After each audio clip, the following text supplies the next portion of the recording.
अजी आई कहाँ से है, कितना से? भैया कह रहे हैं अजी आई कहाँ से है, आपके घर लाला भयो है। आप बात को सुन करके भाई मैं भी आशीर्वाद देने चली आई। राधे श्याम।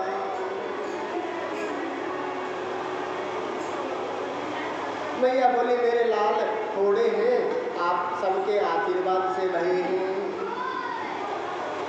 खूब लाला को आशीर्वाद दो, याकू जितना ज्यादा आशीर्वाद दियो जाए उतना दो। मैया को थोड़ा ना पता थी कि ये पूतना है। अब तो 9 गज को इतना लंबा 2.5 गज को घूंघट, उसमें क्या दिखे कि कुछ दिखता है, कुछ नहीं। और मेरे घर के अतिथि आए हैं, अतिथि सत्कार करना परम जरूरी है। और तुम लाला को आशीर्वाद दो। यशोदा मैया चली गई अतिथि सत्कार को, बोली ले मैं कुछ मीठो खट्टो कुछ बना के लाऊं। अब तो पूतना ने सोचो मैं लाला को तो आशीर्वाद दूंगी ही दूंगी, आई हूँ किस लिए, पहले उस काम को भी कर लूं। सब लोग नाचने गाने लग रहे हैं। अब तो पूतना का घूंघट लगा था और कन्हैया के पलने के पास आते ही घूंघट को उठाया। जैसे ही घूंघट को पूतना ने उठाया, गोविंद को देखा है, बोले गोविंद भगवान की। और मेरे नन्हे से गोविंद ने आंखें बंद कर ली हैं। और परीक्षित जी ने प्रश्न किया था, भगवान पूतना को देखकर आंखें बंद क्यों की थी? सुखदेव जी कहते हैं राजा, भगवान ने आंखें बंद इसलिए की थी कि शायद प्रभु के मन में गलानी ना हो, घृणा ना हो। और मेरे 24 अवतारों में 2 ही अवतार श्रेष्ठ हैं, राम अवतार और कृष्ण अवतार। दोनों ही अवतारों में पहले राक्षसी को मारना पड़ रहा है। राम जी ने सबसे पहले ताड़का को मारा और कृष्ण जी ने सबसे पहले पूतना को मारा है। और इसलिए प्रभु के मन में बड़ी गिलानी हो गई और गिलानी की वजह से गोविंद ने अपनी आंखें बंद कर ली हैं। कोई कोई संत इसका दूसरा भाव बताते हैं, शायद प्रभु ने इसलिए नेत्र बंद किए होंगे कि सोचा कि राक्षसी तो इसलिए है, लेकिन कार्य ये वही करेगी जो माँ करती है। उन्होंने माँ समझा था और इसलिए आंखें बंद करके प्रभु ने सोचा कौन सी मुक्ति इसे देनी चाहिए। भगवान नेत्र को बंद करके विचार कर रहे हैं और एक बड़ा संत सुंदर भाव करते हैं और कहते हैं परमात्मा की आंखों में सूर्य चंद्रमा का वास है। दाहिनी आंख में सूर्य और बाहीं आंख में चंद्रमा का वास, इसलिए सूर्य चंद्र दोनों ने ही पूतना को देखा और मन में सोचा कि राम राम ये कैसी राक्षसी है। मेरे गोविंद को दुनिया से प्रेम करती है और ये लाला को सब लोग गोद में ले रहे हैं, लाड लड़ा रहे हैं, दुलार कर रहे हैं और ये राक्षसी मारने आई है। और कोई संत इसका चौथा भाव बताते हैं, एक भाव बताते हैं। अब तो क्या है, पूतना मोदी मुझे जहर देने आई है, भगवान जान चुके हैं, क्योंकि वो तो परमात्मा है ना। और मोती ने कहा मुझे तो अभी 7 दिन ही का हूँ, मेरे को जहर पीने का अभ्यास नहीं है, इसलिए शंकर बाबा आप मेरे दिल में आकर बैठ जाओ। मन ही मन भगवान भोलेनाथ को विचार किया है और भगवान भोलेनाथ मेरे लाला के सीने में आकर विराज गए हैं। बोलो शंकर भगवान की। और इसलिए फिर नेत्र बंद करके भगवान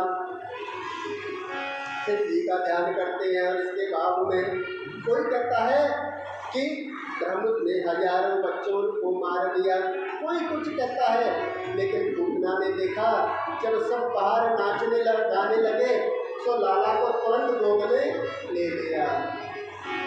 कन्हैया को गोद में लेकर आंचल स्तनपान कराने लगी है। पूतना ने कन्हैया को गोद में लिया और जहर लगा हुआ स्तन गोविंद के मुंह में दे दिया। बोलो गोविंद भगवान।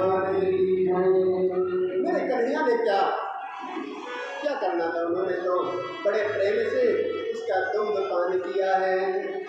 और छोटा बच्चा होता है ना, जब वो माँ का दूध पीता है तो एक स्तन का दूध पीता है, दूसरे स्तन को छोटे हाथों से पकड़ लेता है। करते हैं ना बच्चे। और मेरे गोविंद ने भी ऐसा ही किया है। सुखदेव जी महाराज कहते हैं प्रभु स्तनपान कर रहे हैं और पूतना का दूसरा स्तन पकड़ लिया और गटक गटक करके पी रहे हैं। पूतना ने सोचा बस एक घूंट पिएगा, जहर इसके मुंह में चला जाएगा, पालना में डालकर भाग जाऊंगी, मुझको कौन पकड़ सकता है, मैं तो राक्षसी पूतना हूँ। लेकिन यहाँ तो 5 मिनट हो गए, कोई असर ही नहीं पड़ा। पूतना बोली ये कैसा बच्चा है, 5 मिनट से जहर को निगल रहा है और मरता ही नहीं।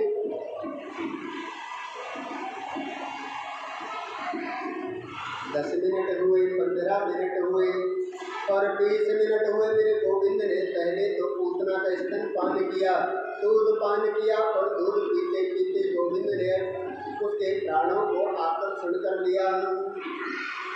प्राण जब निकलते हैं तो श्वास लेने में बड़ी कठिनाई प्राप्त होती है। पूतना के प्राण जब निकलने लगे तो जोर जोर से चिल्लाने लगी, अरे लाला छोड़ो, अरे लाला छोड़ दो। बहुत जोर से चिल्लाने लगी है पूतना। 7 दिन का कृष्ण बोल गया, केवल 7 दिन का कन्हैया। पूतना जब छोड़ करने लगी तो कृष्ण बोले, मोती जी जब हम से तो पकड़वा ही वो ना आवे, छोड़ो कहाँ से आवे वो। क्या कहती है, भगवान कह रहे कि जब हमको पकड़ना ही नहीं आता तो छोड़ना कहाँ से आएगा। अब तो आपको ठिकाने लगा करके ही रहूँगा। उतना बड़ी विचित्र राक्षसी है ना, बड़ों के जैसे बोलता है, ये तो तुम्हारी कोई चमत्कार ही मालूम होता है। प्राण उसके जैसे ही निकले, विकराल रूप धारण कर लिया पूतना ने, जैसे ही जमीन पर गिरी। सुखदेव जी कहते हैं पूतना जब जमीन पर गिरी तो उसका शरीर 18 किलोमीटर का हो गया है। इतना विकराल रूप हो गया है और 6 कोस का हो गया है। मरते समय इतना विकराल हुआ कि जितने बाग बगीचा थे ना, पूतना के शरीर के नीचे आकर चकनाचूर हो गए। एक वृंदावन के संत हमसे बोले, लाला तू जाने पूतना मारी तब वाको शरीर कितनो लंबो हुए को। आपको हमारी भाषा समझ आती है, ब्रज भाषा नहीं आती? अच्छा, तो हम हिंदी में बोलते हैं तो समझ आती है। क्योंकि क्या करें, लाला की कथा जो है ना वो ब्रज भाषा में अच्छी लगती है। क्योंकि ब्रज 84 कोस में एक ही धाम पड़े, जो 900 गांव वो ही नंदगांव। जहाँ एरे तोरो मोरो ऐसी भाषा बोलो है। देखो भागवत जी में अगर ब्रज भाषा ना सुनी ना तो कोई रस ना आनंद नहीं आता। ये हमने भी अनुभव किया है। जब हम राजस्थान के सीकर में खाटू श्याम जी में कथा करने गए थे ना एक बार, तो वहाँ उन्होंने क्या कहा कि गुरुजी आप वृंदावन के तो नहीं हो। मैंने कहा भैया कैसे? बोले ब्रज भाषा ना ही बोली।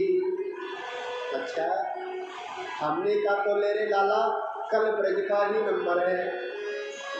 जब तक तू ना कहेगा कि नहीं अब हिंदी बोलो, तब तक हम ब्रज भाषा ही बोलेंगे।